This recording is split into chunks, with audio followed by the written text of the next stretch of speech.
বাইপাসের ধুলোয় জেরবার স্থানীয় লোকেরা। শেষে অতিষ্ঠ হয়ে কাকসার মাস্টারপাড়া ও মথুর দাসপাড়ার বাসিন্দাদের সার্ভিস রোড বন্ধ করে বিক্ষোভ। ঘটনাটি রবিবার সকালের দিকে ঘটে।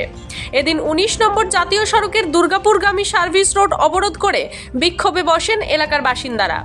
তারা অভিযোগ করেন, বেশ কিছুদিন আগে সার্ভিস রোড মেরামত করার জন্য পেপার ব্লক বসানোর উদ্দেশ্যে সার্ভিস রোডের উপরের অংশ খুঁড়ে দিয়ে যায় জাতীয় সড়ক কর্তৃপক্ষ।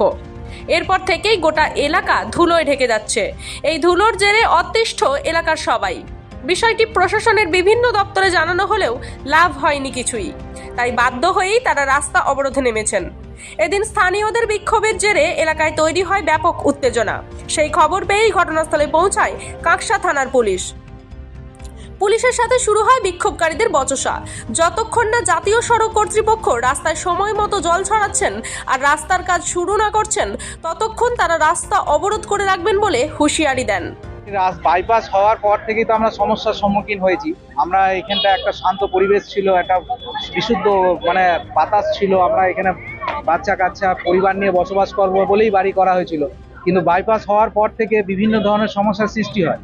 পরবর্তীকালে যখন রাস্তা হয়েও গেল, সুন্দর রাস্তাটা ছিল, সাইড রোডটা সুন্দর অবস্থায় কংক্রিট অবস্থায় ছিল, সেইটাকে হঠাৎ করে দেখলাম যে ভাঙতে জেসিবি দিয়ে ঘুরতে শুরু করলো।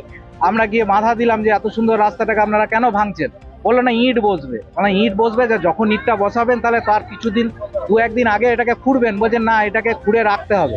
কারণ তাহলে এই ধুলোর মধ্যেই বাচ্চা কাচ্চা, ঘরে অসুস্থ রোগী আছে, অ্যাজমা পেশেন্ট আছে, তারা নিঃশ্বাস নিতে পারছে না। গাছপালার আপনারা অবস্থা দেখলেই বুঝতে পারবেন কি পরিস্থিতির মধ্যে একটা যেখানে এইটা 1 মাস আগে খোঁড়া হয়ে গেছে। 1 মাস আগে খোঁড়া হওয়ার পর থেকেও কিন্তু কোনো রকম কাজ হচ্ছে না।